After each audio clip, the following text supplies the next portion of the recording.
की परम पूज्य आचार्य गुरुवर श्री विनम्र सागर गुरुदेव की।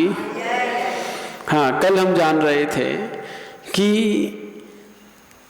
ये आत्मा स्नान से नहीं, व्रत, ध्यान और मंत्रों से शुद्धि की प्राप्त होती है।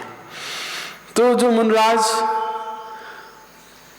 ध्यान और मन को अपने ब्रह्मचर्य में लीन रखते हैं, उन्हें स्नान करने की आवश्यकता नहीं होती। और इसके आगे अगली गाथा में बतलाते हैं, संगे कापाल कात्रेयी चांडाल सवरादि भी आप तुल्य दंडवत् सम्यक जपेन मंत्रमुपोषितः। तो यहां कहा जा रहा है कापालिक। कापालिक मतलब अघोरी। आत्रेयी, आत्रेयी रजस्वला, चांडाल, भील आदि स्पर्शहीन जाति वाले मनुष्यों के स्पर्श हो जाने पर, तो इन लोगों के स्पर्श हो जाने पर, वा हड्डी आदि अपवित्र वस्तुओं के स्पर्श हो जाने पर, हड्डी, खून, मांस, है ना, मरे हुए जीवों के स्पर्श हो जाने पर मुनि लोग दंड के समान सरल रीति से खड़े होकर कमंडलू की पूर्ण धारा से सर्वांग स्नान करते हैं। ये दंड स्नान कहलाता है। कब करते हैं? जब किसी अस्पर्श व्यक्ति से छुल जाए, है ना, अथवा किसी अस्पर्श वस्तु से छुल जाए, हड्डी आदि अपवित्र वस्तुओं से छुल जाए, तब शरीर की शुद्धि के लिए तब वह दंड स्नान करते हैं। पंच नमस्कार मंत्र का जप करते हैं और उस दिन उपवास करते हैं। दंड स्नान का उपवास, क्योंकि उनका स्नान नाम का मूलगुण है। और जब वह किसी से छुल जाते हैं, स्पर्श हो जाते हैं, रजस्वला स्त्री से, चांडाल से, भील से, अघोरी आदि से या हड्डी आदि अपवित्र वस्तुओं से, तो वह दंड स्नान करते हैं और उसके प्रायश्चित में पंच नमस्कार मंत्र का जप करते हैं और उस दिन उपवास करते हैं। भावार्थ, मुनिराज जन्म पर्यंतक स्नान के त्यागी होते हैं, तथापि चांडाल आदि स्पर्श शूद्रों के स्पर्श हो जाने पर वे कमंडलू के जल की धार से दंडवत स्नान करते हैं, पंच नमस्कार मंत्र की जप करते हैं, उस दिन उपवास करते हैं। जो लोग स्पर्श अस्पर्श के भेद को नहीं मानते, है ना, क्या आपने भेदभाव लगा रखा है, छुआछूत लगा रखा है कि उनसे मत छुड़ो, उनसे मत छुड़ो, बहुत से लोग नहीं मानते। और जाति भेद नहीं मानते। जैन धर्म धारण कर लेने पर भी शूद्रों के साथ रोटी व्यवहार करना पसंद करते हैं। उनके मत में ये सब प्रायश्चित के ग्रंथ मिथ्या हो जाते हैं, क्योंकि प्रायश्चित ग्रंथ में लिखा है, यदि आप उनसे छुल जाते हो इस प्रकार सी वस्तुओं से या व्यक्तियों से, तो आपको स्नान करना है, लिखा है। और जब वहाँ लिखा है प्रायश्चित ग्रंथ में स्नान करने के बाद उपवास करना है, मंत्र नमोकार की जाप करनी है, तो ये सब बतलाया है। और लेकिन आजकल सब लोप है। कोई किसी से भी छुल जाए, शादी ब्याह में जाते ना, तो शादी ब्याह में खाना बनाने वाले कौन आते हैं? कौन आते हैं? वही आते हैं, वही शुद्ध लोग आते हैं जिनको हम छुलने पर स्नान करते हैं। जो तंदूरी रोटी, उस तंदूर पे तो वही खड़े हो पाते हैं। हर किसी की ताकत नहीं है कि उस तंदूर की अग्नि को सहन करे। वही सहन करते हैं जो शराब पिए रहते हैं और इस प्रकार के शुद्ध प्रवृत्ति वाले हुआ करते हैं। वही उस तंदूर पर खड़े होकर रोटी बनाया करते हैं।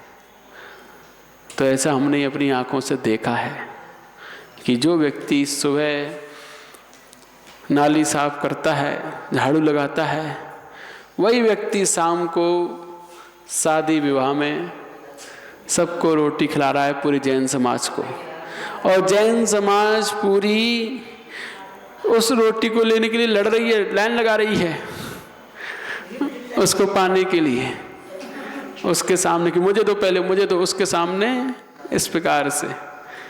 तो ये सब शूद्र अस्पर्श और स्पर्श का भेद ना करने से ही हमारी बुद्धि आज खराब हो गई है, भ्रष्ट हो गई है।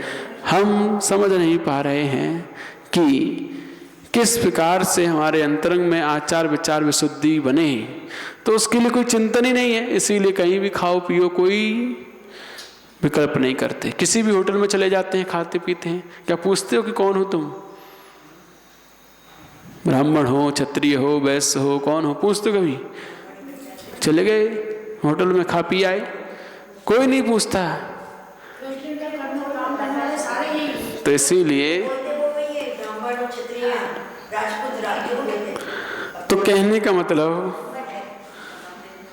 कि जो लोग इस प्रकार 20-25 साल पहले फ्रीगंज के अंदर धर्मशाला है, उस धर्मशाला में भोजन सबकी रसोई थी, मतलब शादी वाले का। तो जब 25 साल का ऊपर भोजन करके आए हमारे महाराज थे, तो महाराज ने कहा कि तुम ऊपर भोजन करके हमारा करके तो आए। तो बोले कि वो कौन थे बनाने वाले, पूरी बटवन कौन थे, बोले बोले वो है ना मंगल की मंगल, वो सब खा के आकर कहो महाराज जैसा कोई होता है क्या जिंदगी में? अरे कि तेरे को बुला के तो पूछवा देते। तो बोले कि आपने ऐसा क्यों कहा था कि हम कम पैसे में काम करते हैं इसलिए हमको बुला दिया। तो मैंने उस दिन से ही वहाँ का खाना बाहर का बंद कर दिया। बिल्कुल करना ही चाहिए। यदि हम बाहर खाते हैं तो कम पैसे वाले लोगों को ही बुलाया जाता है, और कम से कम पैसे में काम करें। हर कोई चाहता है अपना मुनाफा, कम से कम पैसे वाले लोग आए। तो कम से कम पैसे वाले लोग कौन आएंगे? जिन्हें कोई नहीं बुलाता है, यही लोग आएंगे। तो इसीलिए हमें बाहर का तो छूना ही नहीं चाहिए।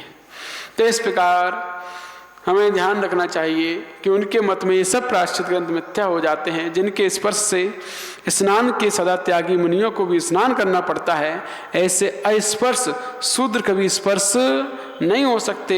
स्पर्श शूद्रों के द्वारा जिन प्रतिमा का स्पर्श हो जाने पर उस प्रतिमा की भी शुद्धि मानी है। अभिषेक आदि से उस प्रतिमा की शुद्धि शास्त्रों में बतलाई है।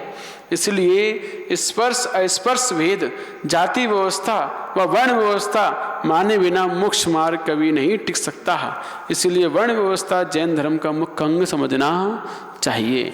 और अब जो दूसरे संप्रदाय के जैन साधु हैं, वो कहीं भी जाकर कुछ भी मांग के ले आते हैं, फिर अपने उसमें आकर गोचरी करते हैं। तो कहीं भी इससे भी कि जब विहार करते हैं, जब उनके साथ में कोई रहने वाले नहीं होते, तब वैसे तो अपने ही लोग अपनी जैन समाज घर बता देते हैं, अपने अपने समाज घर हैं, यहाँ यहाँ मिल सकता है। लेकिन जब विहार करते हैं और कहीं पता नहीं होता है कौन का घर किनका है, तो कहीं भी से भी मांग कर गोचरी करते हैं। शुद्ध स्पर्श अस्पर्श का कोई भेद नहीं होता है। हाँ, तो ये इस प्रकार मोक्ष मार्ग नहीं चल सकता। इस प्रकार ये हमारे जिन धर्म नहीं टिक सकता। इसलिए हमें, जब मुनिराज उनसे स्पर्श होने पर स्नान कर रहे हैं, तो तुम उनके स्पर्श करके सब कुछ खा रहे हो, पी रहे हो, तो तुम कैसे तुम उनको आहार देने योग्य हो जाओगे? तो मुनियों को वो लोग आहार देने योग्य भी नहीं रह जाते हैं, जिस प्रकार के कुकृत्य करते हैं, पता होने के बावजूद भी ऐसा करते हैं। तो इसीलिए ध्यान रखना चाहिए इस प्रकार कि हमें कैसे शुद्धि का पूर्ण पालन करना है, अपने घर के आचार विचार मर्यादा को कैसे बनाए रखना है। तो उसके लिए हमें इस प्रकार निरंतर चिंतन करना चाहिए। आगे समझते हैं। एक रात्रम त्रिरात्रम वा कृत्वा स्नानत्वा चतुर्थके दिने शुद्ध्यन्त्य संदेह मृतौ व्रतगतः स्त्रियः। तो यहाँ बता रहे हैं एक रात्रम त्रिरात्रम, एक रात्रि, एक रात के बाद 3 रात तक क्या करना है? कृत्वा स्नात्वा चतुर्थ के, स्नान कर चुकी स्त्री चतुर्थ के चौथे दिन स्नान करने पर शुद्ध होती है। तो व्रतों को धारण करने वाली आर्यिकाएं रजस्वला होने पर एक एक रात के बाद 3-3 रात तक स्नान करने पर अथवा चौथे दिन स्नान करने पर शुद्ध होती है। इसमें किसी भी प्रकार का संदेह नहीं है, ऐसा बताते हैं। यद्यपि आर्यिकाओं के जन्म पर्यंत स्नान करने का त्याग होता है, तथापि रजस्वला होने पर, अशुद्धि होने पर वे चौथे दिन स्नान करके ही शुद्ध होती हैं। आवश्यकता अनुसार वे उन 4 दिनों में प्रतिदिन भी स्नान करती हैं। 4 दिनों में, पहले दिन, दूसरे दिन, तीसरे दिन, चौथे दिन करती हैं। इस प्रकार आवश्यकता अनुसार स्नान की शुद्धि सब जगह मानी गई है, परंतु जल स्नान हिंसा का कारण अवश्य है। तो आवश्यकता वहाँ उन्हें लगती है कि शरीर की शुद्धि नहीं है तो स्नान करती हैं, और जहाँ उनको शरीर की शुद्धि न होने पर ही स्नान किया जाता है, ये ध्यान रखना। यूं ही आर्यिकाओं को, मूलराजों को स्नान करने की आवश्यकता नहीं है, क्योंकि रत्नत्रय से ही शरीर पवित्र है। और जब कोई इस प्रकार की दुर्घटना घटती है तभी वह स्नान करते हैं। जल स्नान हिंसा का कारण अवश्य है, तथा मुनि और आर्यिकाओं का शरीर रत्नत्रय और ब्रह्मचर्य से सदा पवित्र रहता है, इसलिए वे आजन्म उसके त्यागी होते हैं। ये समझना चाहिए, क्योंकि जो रत्नत्रय से, ब्रह्मचर्य से जिनका हृदय मन पवित्र है, उन्हें स्नान की कोई आवश्यकता नहीं है। शरीर की शुद्धि निर्वाण नहीं दिलाती, अंतरंग की शुद्धि निर्वाण दिलाती है। शरीर की शुद्धि तो कारण है अंतरंग की शुद्धि में, क्योंकि जब शरीर शुद्ध होता है तब लगता है कि हम पवित्र हैं, तो मन भी अपने आप पवित्रता की ओर जाता है। जब शरीर में कहीं बाह्य अशुद्धि दिखाई देती है तो लगता है सांस नहीं छू सकते, माला नहीं कर सकते, अशुद्ध हैं अभी हम, तो वहाँ पर जब बाह्य शुद्धि नहीं है तो अंतरंग भी परिणाम में शुद्धि नहीं बन पाती, इसलिए बाह्य शुद्धि कर ली जाती है। तो बाह्य शुद्धि तभी की जाती है जब बाह्य में अशुद्धि होती है, अन्यथा नहाने की आवश्यकता नहीं है। इस प्रकार जिनका मन पवित्र रहता है ब्रह्मचर्य रत्नत्रय से, वह आजन्म स्नान के त्यागी होते हैं। और आगे बताते हैं, विकारवती नागण्यम नावत्रस्योदेष्टनम किल अविकारान्विते पुंसी न प्रशंसास्पदम हि तत्। यहाँ कहा जा रहा है, जिनके शरीर में काम आदि के विकार विद्यमान हैं, उन्हें नग्न कभी नहीं रहना चाहिए। जिनके अंतर में विकार उत्पन्न होते हैं, है ना, काम वासनाएं भड़कती हैं, उन्हें नग्न कभी नहीं रहना चाहिए। ऐसे विकारी पुरुषों का शरीर तो वस्त्रों से ढका रहना ही अच्छा है। परंतु जिनके शरीर में कोई किसी प्रकार का विकार नहीं है, उनके शरीर को वस्त्रों से ढकना प्रशंसा के योग्य नहीं माना जाता, है ना। क्यों? जिस प्रकार जब बच्चे निर्विकार होते हैं तो वो नग्न घूमते हैं तो कोई किसी को दिक्कत नहीं होती है, क्योंकि वो निर्विकार हैं और घूमते रहते हैं। पहले घूमते रहते थे 8-8 वर्ष तक के बच्चे, है ना, और अब तो पैदा होते ही डायपर पहना देते हैं। तो अब उनको शुरू से ही विकार के संस्कार दिए जाते हैं, पैदा होते ही डायपर पहना दिया, अब बच्चे उसी में निकलते जाता है उनका जीवन। भावार्थ यहाँ कह रहे हैं, स्त्रियों के शरीर की बनावट विकारजनक है, उसे देखकर साधारण पुरुषों को भी विकार उत्पन्न हो सकता है। इसके सिवाय उनके परिणामों में भी स्वाभाविक कुटिलता रहती है और विकारों की अधिकता रहती है। इसलिए स्त्रियों के शरीर को सदा वस्त्रों से ढके रहने की ही आज्ञा है, परंतु पुरुषों में यह बात नहीं है। पुरुषों का शरीर निर्विकार रहता है तथा परिणामों में सरलता रहती है। पुरुषों की युवावस्था का कोई ऐसा चिन्ह नहीं है जो दूसरों को विकार उत्पन्न कर सके। तो उनके शरीर में कोई ऐसा चिन्ह नहीं होता जिससे कि उनके शरीर को देखकर दूसरों को विकार आए। लेकिन स्त्रियों का शरीर ऐसा होता है कि उनके शरीर को देखकर विकार आता ही है। इसीलिए वहाँ पर वस्त्रों से ढकना आवश्यक है उनका, कि उनका शरीर ही, उनकी बनावट ही विकारजनक है। जैसे साधारण पुरुष भी देखेगा तो भी विकार उत्पन्न हो जाएगा, इसीलिए वहाँ पर वस्त्रों से ढकना परम आवश्यक है। इसलिए पुरुष पूर्ण त्यागी होने पर नग्न रहते हैं और नग्न रहने में ही उनकी शोभा है, क्योंकि वह यथाजात मुद्रा है। कौन सी? यथाजात, जैसे जन्म हुआ था वैसे ही आज भी हैं। जिस समय जन्म के समय जैसे निर्विकार थे वही निर्विकार के परिणाम आज भी लेकर जी रहे हैं, इसीलिए आज भी दिगंबर है। हर कोई नहीं हो सकता दिगंबर। दिगंबर होने के लिए वैसे निर्विकार होना आवश्यक है जैसे बच्चे हुआ करते हैं। जिस प्रकार बच्चों के समक्ष कोई भी हो वह निर्विकार रहते हैं, चाहे माता हो, बहन हो, कोई भी हो, उसी प्रकार मुनराज भी उनके समक्ष कोई भी हो हर परिस्थिति में अपने आप को निर्विकार रखते हैं, ब्रह्मचर्य का पालन करते हैं। तो इसीलिए उनके नग्न होने में किसी को कोई परेशानी नहीं होनी चाहिए, क्योंकि वही लोग अशोभनीय होते हैं जिनके अंदर विकार होते हैं, जिनके अंदर वासनाएं भड़कती हैं, वही अशोभनीय होते हैं। तो इसलिए समझना चाहिए कि जो लोग दिगंबर मुनराजों को देखकर हंसी उड़ाते हैं उनको ये नहीं पता कि दिगंबरत्वता क्या है। हर किसी की बस की बात नहीं है दिगंबर होना। बहुत अपने अंतरंग के विकारों को जीतना पड़ता है, अपनी इंद्रियों को जीतना पड़ता है, मन को जीतना पड़ता है, तब जाकर दिगंबर हो सकते हैं। ऐसे ही नहीं हो जाते हैं। वस्त्र को उतारने से कोई दिगंबर नहीं होता है, मन के विकार उतारने से, फेंकने से ही दिगंबरपना सदता है। वरना दिगंबर बन जाते हैं लेकिन उस दिगंबरपने को साध नहीं पाते। तो उसे साधने के लिए विकारों को भी उतारना पड़ता है, जिस प्रकार वस्त्र उतारे हैं, तब जाकर यह दिगंबरचर्या का पालन आजीवन पर्यंत कर पाते हैं, अन्यथा बहुत मुश्किल होता है।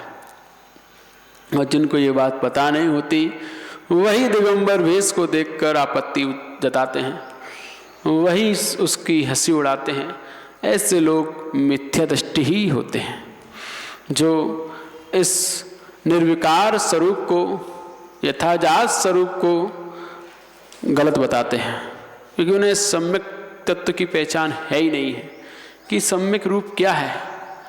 ये दिगंबर है अवस्था, ये वो अवस्था है जिस अवस्था में हमने जन्म लिया, ये वो अवस्था है जिस अवस्था में ही मरण होगा।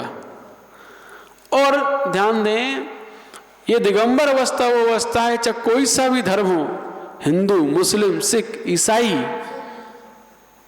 जैन, कोई सा भी धर्म हो, हर धर्म का बालक इसी अवस्था में उत्पन्न होता है।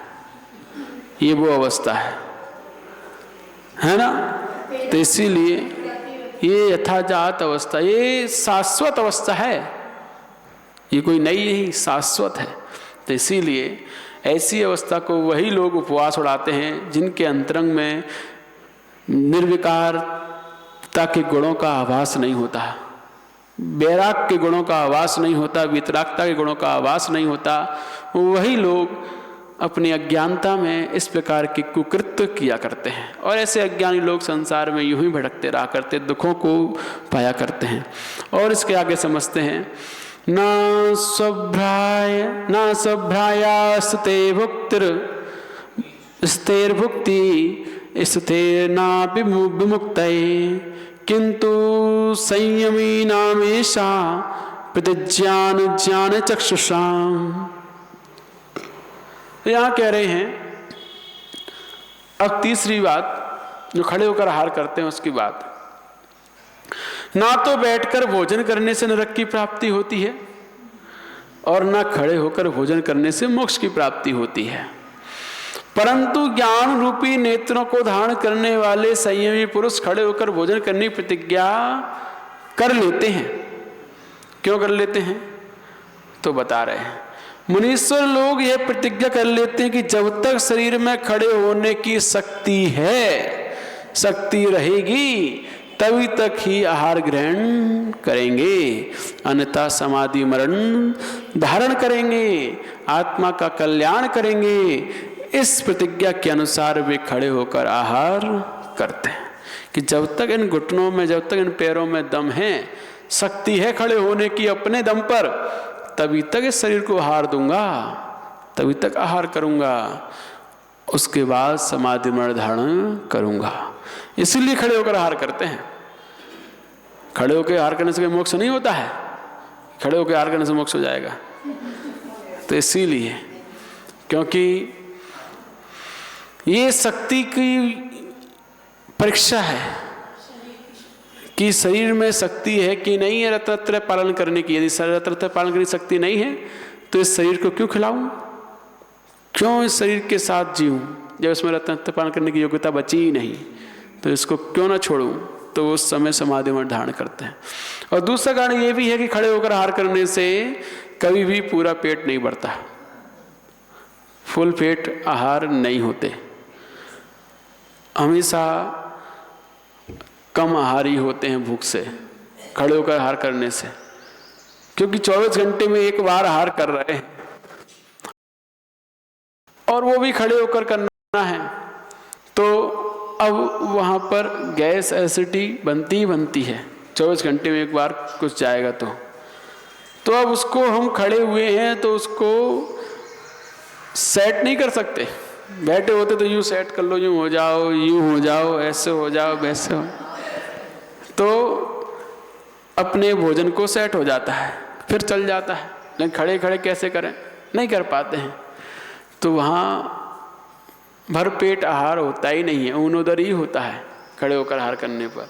और फिर 20 किलोमीटर चल के आए हैं, फिर खड़े होकर आहार करो, है ना। 10-15 किलोमीटर चल के आए, फिर खड़े होकर आहार करो। जितनी शक्ति होगी उतना ही ले पाओगे, ज़्यादा नहीं ले पाओगे, पैरों में दर्द होने लगेगा, अपने आप बैठ जाओगे। तो इसीलिए कम खाओ, कम खाओगे तो साधना में मन लगेगा, ज़्यादा खाओगे प्रमाद आएगा, नींद आएगी, आलस आएगा। इसीलिए कहा खड़े होकर आहार करो। तो इसीलिए मुनियों खड़े होकर आहार करने को कहा, जिससे आपका सामायिक स्वाध्याय में मन ज़्यादा लगे। तो ये अधिक से अधिक आपकी चर्या का अच्छे से पालन हो पाए, इसीलिए मूल गुण बनाए गए। और सबसे ज़्यादा मुख्य तो यही है कि जब तक इसमें शक्ति खड़े होने की, तभी तक इस शरीर को आहार देंगे, उसके बाद नहीं देंगे। ऐसा सोचकर ही खड़े होकर आहार लेने की प्रतिज्ञा की जाती है। और इसके आगे बताते हैं, अदैन्य वैराग्य कृति कृतोऽहं केशलोच कहा, यतीश्वराणां वीरत्वं व्रतनैर्मल्यदीप कहा। यहाँ कह रहे हैं दीनता का अभाव और वैराग की वृद्धि के लिए मुनिराज केशलोच करते हैं। दीनता का अभाव मतलब यदि वह कैंची, उस्तरा, ब्लेड आदि रखेंगे तो उसके खराब हो जाने पर, गुम जाने पर, खो जाने पर फिर मांगनी पड़ेगी, दूसरों के सामने हाथ फैलाना पड़ेगा। दीनता आएगी कि भैया तुम हमारे लिए वो ले आओ, वो लाएगा कि नहीं लाएगा। फिर दूसरे से कहेंगे तुम ले आओ, वो नहीं लाया, 2 दिन हो गए हम इंतजार कर रहे हैं, वो ले आता तो हम केशलोच कर लेते, ये उस तरह बाल बना लेते। दीनता, तो दीनता प्रकट होगी और वहाँ पर वैराग भी शिथिल होगा, क्योंकि शरीर से मोह होगा, राग होगा, तभी तो उसको खाड़ने का प्रयास नहीं होगा। दर्द होता है, रहने दो दर्द होता है बहुत, हम नहीं कब हार सकते, तो राग बैठा हुआ है शरीर से, इसीलिए वहाँ पर ब्लेड आदि का इंतजार होता है, उस्त्र आदि का। तो ये सब दीनता का अभाव करने के लिए और वैराग की वृद्धि करने के लिए मुनिराज केशलोच करते हैं। इससे मुनिराजों का सूरवीरपना प्रकट होता है, ये वीरचर्या प्रकट होती है, ये वीरचर्या है, श्रेष्ठ महावीरों की चर्या है। और व्रतों की निर्मलता प्रकट होती कि आज भी व्रत वैराग्यमयी हैं, आज भी मन में वैराग है, शरीर से राग नहीं है, ये व्रतों की निर्मलता प्रकट होती है। भावार्थ, मुनिराज ना तो किसी से याचना करते हैं और ना अपने पास रुपया पैसा रखते हैं। यदि किसी से बाल कटाने को कहते हैं तो दीनता होती है कि हमारे बाल कटवा दो, नाई को बुला लाओ, उसको बुला लाओ, तो दीनता प्रकट होती है। वह पैसा मांगते हैं तो दीनता होती है। वह दीनता ना हो इसलिए मुनि लोग केसलोच अपने हाथों से ही किया करते हैं। केसलोच करने से शरीर के ममत्व भाव का त्याग होता है। तो शरीर से जो मोह है, राग के परिणाम ममत्व है, उसका त्याग होता है, वैराग की वृद्धि होती है। बाल रखने से जीवों और आत्मशक्ति प्रकट होती है और अहिंसा व्रत की निर्मलता होती है। क्योंकि ज़्यादा बड़े बाल रखेंगे तो ज़्यादा पानी लगेगा, ज़्यादा जीवों की उत्पत्ति होगी, है ना। बाल रखने से जीवों की उत्पत्ति होती है और फिर हिंसा होती है। धोने काटने से आरंभ व परिक्रय का महापाप लगता है कि बालों को बार बार धोना पड़ेगा, तो उसको बार बार उनको बनाओ काटो, तो बहुत सारा आरंभ सारंभ होता है जिससे व्रत मलिन हो जाते हैं। ज़्यादा बाल वो भी परिग्रह है, बालों का ज़्यादा रखना परिग्रह है। तो इस प्रकार इन सब दोषों दूर करने के लिए, ऊपर लिखे गुणों की वृद्धि करने के लिए मुनि लोग केसलोच करते हैं। समझ में आ गया किसके लिए करते हैं? ममत्व भाव का त्याग करने के लिए, दीनता ना प्रकट हो इसके लिए, वैराग की वृद्धि के लिए, आत्मशक्ति प्रकट करने के लिए, अहिंसा व्रत की निर्मलता के लिए ये केसलोच किया करते हैं। क्योंकि बाल रखने से जीवों की वृद्धि होती है, हिंसा होती है, धोने काटने में आरंभ परिग्रह का दोष लगता है, व्रत सब मलिन हो जाते हैं। तो इन सब दोषों से दूर करने के लिए केसलोच करना अनिवार्य मूल गुण है।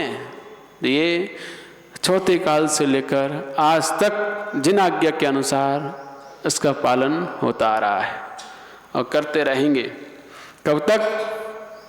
पंचम काल के अंत तक।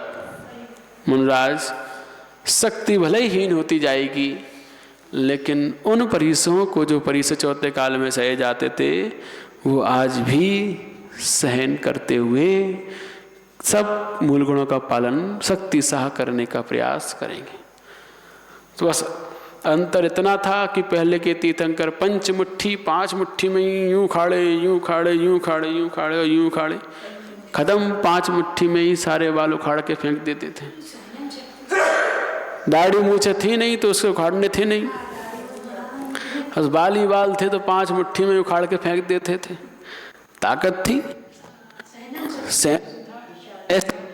उत्तम सहनन, कि उत्तम सहनन वालों को हमने पढ़ा अभी कि उत्तम सहनन जिनका होता है उनको कांटे भी नहीं चुभते। उनके पैर के नीचे कांटा आ जाए चुभेगा नहीं, टूट जाएगा कांटा, पैर में नहीं घुसेगा। ऐसा उत्तम सहनन होता है। तो सोचो, और आज जरा जरा से कांटे ऐसे कुछ जाते हैं कि नहीं निकालो तो चलने की। एक बात है, कोई सामान्य व्यक्ति मतलब बाल पूरे निकाल दे, गंजा हो जाए, वो बिल्कुल अच्छा लगता है। जब साधु केसलोच करता है तो और ज्यादा स्मार्ट होता है। नहीं, मैंने देखा है, तेज आ जाता है उनके चेहरे पे। हाँ, ये तप का तेज होता है। अब इसके आगे और समझते हैं। बाल वृद्ध गिलानानो मुनिनौद्यायन्नः स्वयं भज्जिनी निर्विचिकित्सात्मा स्थितिं प्राप पुरंदरात्। तो यहाँ पर बता रहे हैं इस निर्विचिकित्सा अंग में कौन प्रसिद्ध हुआ, क्योंकि इन सब चीज़ों को देखकर लोग घृणा करते हैं। स्नान नहीं करते, मुनिराज मल में अशुद्ध रहता है, उनका शरीर पसीना आता है, मैल चिपकता है, गंदे संदे हो जाते हैं, तो घृणा गिलानी करते हैं और खड़े होकर हार करते हैं, केसलोच करते हैं। इन सब चीज़ों को देखकर लगता है शरीर को कष्ट देते हैं। बहुत से लोग कहते हैं क्लेश देते हैं, केसलोच नहीं करते, क्लेशलोच करते हैं। तो इस प्रकार वह गिलानी किया करते हैं। तो ये गिलानी करना अज्ञानियों का काम है, ज्ञानियों का नहीं। ज्ञानी समझते हैं ये अपनी वीरचर्या है, वैराग की वृद्धि है और शरीर से मोह का त्याग है। तो राजा उद्यान सब प्रकार की घृणा का परित्याग करके करने वाले मुनियों की, वृद्ध मुनियों की, रोगी मुनियों की और कोड़ी आदि गिलान मुनियों की सदा सेवा शुश्रूषा किया करता था और इसीलिए इंद्रों के द्वारा भी उसने प्रशंसा प्राप्त की थी। तो भावार्थ निर्विचिकित्सा अंग को पालन करने से इंद्र ने भी राजा उद्यान की प्रशंसा की थी। राजा उद्यान जो हर प्रकार के, चाहे वो कैसे मुनि हों, वृद्ध हों, रोगी हों, कोढ़ी हों, गिलान हों, सबकी सेवा शुश्रूषा बड़े ही भक्ति भाव के साथ किया करता था। और उसकी कहानी तो सबने सुनी ही होगी कि जब वह देवों पर सहन नहीं हुई, उसकी प्रशंसा देव इंद्र ने जब की राजा उद्यान की, तो देव परीक्षा करने के लिए आ गए और उन्होंने ऐसे मुनराज का भेष बनाया जो बहुत घृणित भेष बनाया। दुर्गंध आ रही थी इनके शरीर से, बीमार थे, कोढ़ बह रहा था। ऐसे मुनराज का शरीर बनाया और वह शरीर बनाकर आहार के लिए राजा उद्यान के महल में पधारे। राजा ने, रानी ने, दोनों ने मिलकर मुनराज को आहार कराया और आहार करते करते उसने अपनी माया से बहुत ज़्यादा गंदगी, बदबू फैलाई, गैस छोड़ी और उस गैस में इतनी दुर्गंध थी कि वहाँ खड़ा होना ही मुश्किल था। सभी जितनी भी रानी की दासियाँ थीं सब भाग गई उस दुर्गंध से। तो लेकिन राजा रानी दोनों ही उस दुर्गंध को सहन करते हुए आहार देते रहे। तो जब उससे और ज़्यादा उसने परीक्षा लेने की सोची तो उसने वमन कर दिया, दुर्गंधित वमन कर दिया। तब राजा सोचता है कि मैंने ऐसा क्या आहार करा दिया, ऐसी कौन सी मुनराज की प्रकृति के विपरीत आहार चला दिया कि उनको वमन हो गया, मुझसे कहाँ गलती हो गई। तो इस प्रकार वह अपनी गिलानी, निंदा करता है। मुनराज गिलानी नहीं करता, कैसे कैसे मुनराज हैं, कैसे बदबू आ रही, कितना उल्टा उन्हें वमन कर दिया, कितना इतना बदबूदार। तो गिलानी नहीं की उसने अपनी ही गलती मानी कि मैंने ऐसा क्या खिला दिया, इसी कारण से उल्टी हो गई, वमन हो गया। तो इस प्रकार राजा उद्यान निर्विचिकित्सा अंग का पालन करने में पूर्ण रूपेण समर्पित था। इसीलिए उसकी प्रशंसा स्वर्गों में इंद्रों के द्वारा हुई। तो हमारे अंतरंग में भी ऐसी भावना होगी समस्त मुनराजों के प्रति, तभी हम इस प्रकार इस निर्विचिकित्सा अंग का पालन कर पाएंगे। अन्यथा हम कभी भी सम्यक की प्राप्ति नहीं कर पाएंगे, क्योंकि हम जब ऐसे गिलान मुनि तो नहीं है, अच्छे दिख रहे हैं, सब कुछ स्वस्थ हैं, फिर भी उनको देखकर मुंह बना लेते हैं कि ये बे नहीं है ना। बहुत से होते हैं ऐसे भेदभाव, पक्षपात आदि को मन में लेकर चलने वाले। और बहुत से ऐसे भी होते हैं जिन्हें मुनियों से कोई मतलब भी नहीं होता है, कोई से भी संघ के हों, कोई से भी मुनराज हों, कोई मतलब नहीं होता है। तो ऐसे लोग क्या कभी सम्यक दृष्टि हो सकते हैं? तीन काल में नहीं हो सकते। तो इसीलिए पक्षपात करने वाले के संघ के, उस संघ के ऐसे वैसे हम वे वाले आएंगे तो ही हम जाएंगे, उनसे हम बहुत जुड़े हुए हैं, तो उनके आने पर ही जाएंगे, उनके आने पर ही चौका लगाएंगे।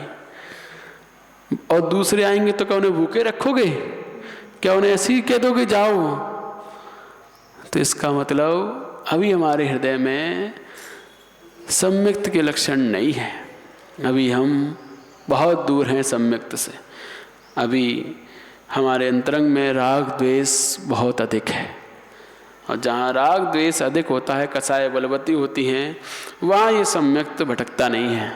वो लोग भटकते हैं, सम्यक्त उनके पास नहीं भटकता है, वो लोग संसार में ही भटकते हैं। तो इसीलिए हमें कभी भी इस प्रकार का भेदभाव, पक्षपात रखकर अपने हृदय को मलिन नहीं करना चाहिए। निर्विचिकित्सा अंग का पालन करते हुए समस्त मनराजों की सेवा शुश्रूषा राजा उद्यान के समान करना चाहिए, तभी हमारा नाम भी इंद्र सभा में आ सकता है। अन्यथा कौन जानता है तुम्हें? कौन जानता था राजा उद्यान को? कोई नहीं, लेकिन आज सब जानते हैं उसके गुण के कारण। तो गुणों से पहचान होती है, गुणों से सम्मान मिलता है। दुर्गुणों से नहीं। इसीलिए अपने अंतरंग में ऐसे गुण प्रकट करें कि कोई भी हो, हम सबको समान रूप से सेवा शुश्रूषा करके, सबकी भक्ति करके अपने अंतरंग में परिणामों की निर्मलता बनाएंगे। यही भाव हमारे होने चाहिए, तब हम सम्यक्त की ओर बढ़ पाते हैं। अब इसके आगे अमूढ़ दृष्टि अंग की बात करते हैं। यहाँ निर्विचिकित्सा अंग पूर्ण हुआ। जी हाँ, केशलोच के बाद उपवास जरूरी है, क्योंकि केशलोच में जो उखाड़ने में, बालों को उखाड़ने में जो भी हिंसा हुई, उसका प्रायश्चित स्वरूप उपवास होता है। तो इसलिए केशलोच के बाद उपवास आवश्यक है। आगे, देवा भासे तथा शास्त्रा भासे प्याश्चर्यकारिणी यन्न संगमनं त्रेधा सामता मूढ़ दृष्टिता। अब यहाँ बता रहे हैं अमूढ़ दृष्टि अंग के बारे में। आश्चर्य व चमत्कार उत्पन्न करने वाली कुदेव व कुशास्त्र की मन से, वचन से व काय से प्रशंसा नहीं करना अमूढ़ दृष्टि अंग कहलाता है। अनेक प्रकार की सिद्धि व रोग निवारण आदि चमत्कारों को देखकर, अरे वहां जाते हैं तो अनेक प्रकार के रोग दूर हो जाते हैं, वहां जाते हैं सिद्धि जल्दी हो जाती है, बहुत लोग उनके पीछे पीछे दौड़ रहे हैं, है ना। तो इस प्रकार अनेक प्रकार की सिद्धि व रोग निवारण आदि चमत्कारों को देखकर उनमें मोहित होकर अन्य मत में माने हुए देवों की उपासना प्रशंसा आदि करना, अन्य शास्त्रों की उपासना प्रशंसा आदि करना मूढ़ता कहलाती है। ऐसी मूढ़ता नहीं करना, मन वचन काय से किसी प्रकार की भी उपासना प्रशंसा आदि नहीं करना, यह अमूढ़ दृष्टि अंग कहलाता है। तो ये चमत्कार को नमस्कार कौन किया करता है? मूढ़ दृष्टि, अमूढ़ दृष्टि नहीं। अमूढ़ दृष्टि को तो पता है कि कोई भी देवी देवता यदि मेरे पुण्य में नहीं है तो कुछ नहीं दे सकता, उसे पता होता है मूढ़ दृष्टि को। अमूढ़ दृष्टि को पता होता है। मूढ़ दृष्टि ही सोचता है कि वहां जाने पर ऐसा हो जाता है, वहां चले जाओ, वहां काम बन जाएगा, वहां हो जाएगा ऐसा, वही सोचता है। वही अनर्थ दूसरी जगह भटकता है, सच्चे वितराग भगवान को छोड़कर अन्य जगह सिर पटकता है। ये संसार में उसकी कोई ना कोई भय, स्नेह, आशा, लोभ, इन चार कारणों के बस होकर वो जाता है। तो इन चार कारणों से भय, आशा, स्नेह, लोभ, आश्चर्य, तो इन चार में से कहीं ना कहीं फंसकर वो मूढ़ताओं फंस जाता है और मिथ्यात्व में पड़ जाता है। अब इसके आगे बतलाते हैं, रेवती रानी इस अंग में प्रसिद्ध हुई थी, अमूढ़ दृष्टि अंग में। तो देख लो, सुहम सताक्षियोर सिंह पीठाधिपतिषु स्वयं आगतेष्वपि नैवाभूद्रेवती मूढ़तावती। तो यहाँ कहा जा रहा है, हंस के अधिपति ब्रह्मा, गरुड़ वाहन के अधिपति विष्णु, बैल वाहन के अधिपति महादेव, सिंहासन के अधिपति जनैन देव कहलाते हैं। इन सब के अधिपति हैं। इनके स्वयं आ जाने पर भी रेवती रानी मूढ़ता को प्राप्त नहीं हुई। किसी विद्याधर ने साक्षात ऐसी भूति दिखलाई, तथापि फिर भी रेवती रानी अपने दृढ़ सिद्धांत से विचलित नहीं हुई। इस प्रकार उसने अमूढ़ दृष्टि अंग का पालन किया था कि उसके सामने ब्रह्मा, विष्णु, महेश और जनैन भगवान चारों का स्वरूप दिखाया। तो जब विष्णु दिखाए तो उसने कहा कि नौ नारायण, नौ पति नारायण होते हैं, नौ के नौ हो चुके हैं, ये दसवां कौन आ गया? जब महादेव का रूप दिखाया उसने कहा 11 रुद्र होते हैं, 11 के 11 रुद्र हो चुके, ये 12वां कहाँ से आ गया? है ना। तीर्थंकर का स्वरूप दिखाया, समोसरण दिखाया, तो उसने कहा 24 ही होते हैं, 25वां कौन सा आ गया है? सब मिथ्या है, माया जाल है, इसमें मुझे नहीं फंसना है। ऐसा अटूट दृढ़ सिद्धांत आपके अंदर है? बताओ, कोई साक्षात समोषण दिखा रहा है भगवान का, फिर भी नहीं हम जाएंगे। जबकि यहाँ कुछ जरा सी कोई अतिशय होता है तो दौड़े दौड़े जो भागते हैं, अरे क्या हो गया, देख क्या उस गांव में क्या हुआ, है ना? तो इस प्रकार अनेकों चमत्कारों को देखकर हम दौड़े पड़ते हैं, लेकिन जो अमूढ़ दृष्टि होता है वो चिंतन करता है, ये क्या है, माया जाल है, क्या सच्चाई है, क्या है, तब जाकर वह उस पर श्रद्धान करता है। तो उसे शास्त्र पर सिद्धांत था कि शास्त्र में कहे कि 9 नारायण होते हैं, 9 पति नारायण होते हैं, 11 रुद्र होते हैं, 24 तीर्थंकर होते हैं, इससे ज़्यादा नहीं होते हैं। उसे पूर्ण श्रद्धांत था, पूर्ण विश्वास था, इसीलिए वह कहीं भी नहीं गई देखने के लिए। पूरा नगर गया, राजा गए, यहाँ तक कि वो भब्बसेन मुनराज भी चले गए, जो भब्बसेन नाम था लेकिन अभब्ब जैसे काम थे, वो भी चले गए, लेकिन रेवती रानी नहीं गई, क्योंकि वो सम्य दृष्टि थी। अमूढ़ सम्यदर्शन में वह अमूर्ता में प्रसिद्ध हुई। तो कहने का मतलब जो हमारे अंतरंग में भी शास्त्र के प्रति, जैसा जिनेंद्र भगवान ने कहा है, उसके प्रति ऐसा अटूट श्रद्धान होता है कि यही सही है, मेरे कर्म के कारण ही मुझे मिलता है, कोई दूसरा देने में सक्षम नहीं है, कोई भी देवी देवता मुझे कुछ नहीं दे सकता है जब मेरे पुण्य में उदय नहीं है तो, और मेरे पाप का उदय नहीं है तो कोई भी देवता मेरा कुछ बिगाड़ नहीं सकता है। ऐसा अटूट श्रद्धान जब जिनेंद्र भगवान की वाणी पर होता है तो कहीं भी इधर उधर नहीं भटकते हैं, कहीं भी सिर नहीं फोड़ते अपना। ये सब श्रद्धान नहीं है जिनेंद्र भगवान की वाणी पर, तभी यहाँ जा रहे हैं, कभी कहीं वहाँ जा रहे हैं, कभी लाल दीवाल तो कभी हरी दीवाल, जाने कौन कौन सी दीवालों जाकर सिर मारते हैं।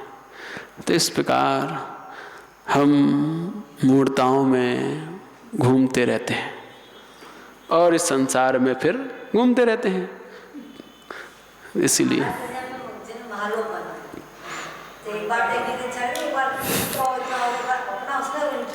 देखिए, पर्यटन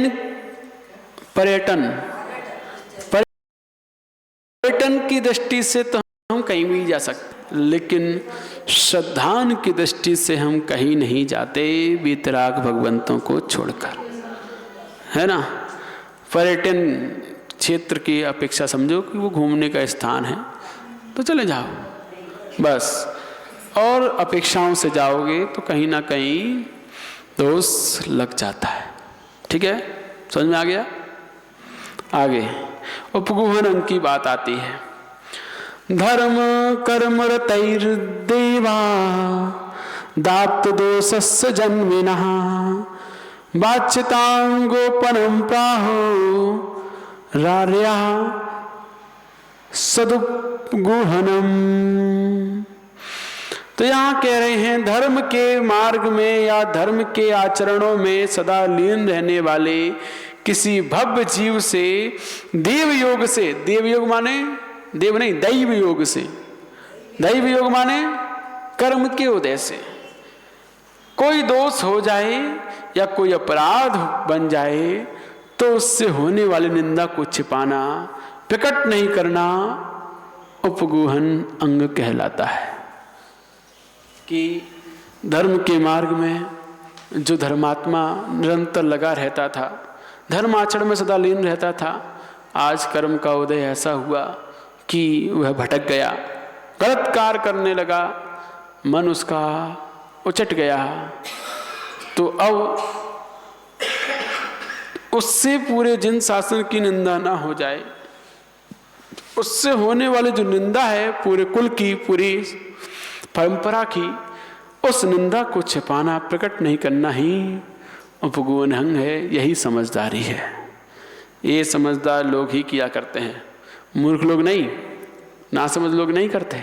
ना समझ लोग तो चिल्ला चिल्ला कर बताते हैं, ओ वहाँ ऐसा हुआ था, उनने वैसा किया था, वो ऐसा करते हैं, चिल्ला चिल्ला के। ऐसे लोग कभी भी धर्मात्मा नहीं हो सकते, क्योंकि धर्मात्मा सदैव धर्मात्मा का साथ निभाता है, और धर्मात्मा से कोई भूल हो रही है तो उसे समझाता है, स्थिरीकरण करता है, चिल्लाता नहीं है। तो वैसे लोग कभी धर्मात्मा नहीं होते हैं, इन्हें हमेशा दुरात्मा ही समझना चाहिए। दुष्ट लोग हैं ये, तभी ऐसे दुष्टपने काम कर रहे हैं।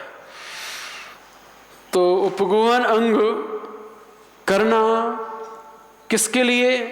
धर्मात्माओं की लोक में निंदा ना हो इसके लिए, अपने सामने दिखाई देने वाले दोषों को छिपाना, प्रकट नहीं करना, ये उपगुहन अंग हमें पूर्ण हृदय से धारण करना चाहिए। इस अंग के उपगुहन और उपब्रहण ऐसे दो नाम हैं, एक उपगुहन भी है और एक उपब्रहण, ऐसे दो नाम हैं।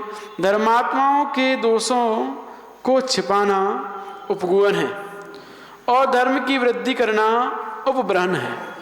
तो दोषों को छिपाना उपगुहन और वृद्धि करना धर्म की उपब्रहण है। किसी अज्ञानता से या दैव से किसी भव्य जीव के द्वारा जैन धर्म में मनलता प्रकट करने वाला कोई अपराध बन जाए तो सम्य दृष्टि पर उसको प्रकट नहीं करते। वे लोग जिन शासन की महिमा प्रकट करते हैं इसी को उपगुहन अंग कहते हैं। यदि कोई मायाचारी अपनी स्वार्थ सिद्धि के लिए या किसी विषय वासना से जिन शासन को अलंकित करने वाला कोई कार्य करे, बार बार समझाने पर भी दुर्वासना का त्याग ना करे और जानबूझकर जैन धर्म को अलंकित करना चाहे तो उसका वह निंद कर्म जनता के सामने प्रकट कर उसको शासन से बहिष्कृत कर देना चाहिए। यह भी जैन धर्म की पवित्रता रखना है, इसीलिए उपगुहन अंग कहलाता है।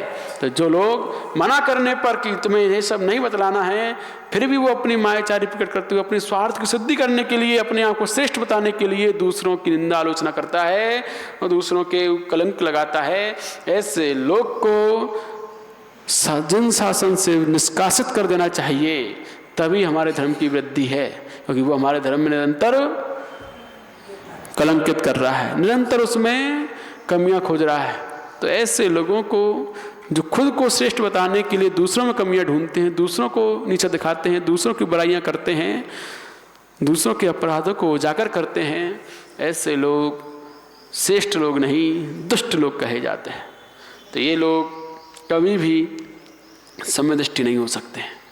तो इसलिए ना ये कभी श्रेष्ठ पदों पर भूषित होने चाहिए समाज में, ना ही ये धर्मात्माओं के भेष में शोभा देने चाहिए। धर्मात्मा के भेष में शोभा देते हैं, चाहे वो साधु ही क्यों ना हो, चाहे ब्रह्मचारी ही क्यों ना हो, कोई भी हो, यदि इस प्रकार के कार्य करते हैं तो धर्मात्मा नहीं होते हैं।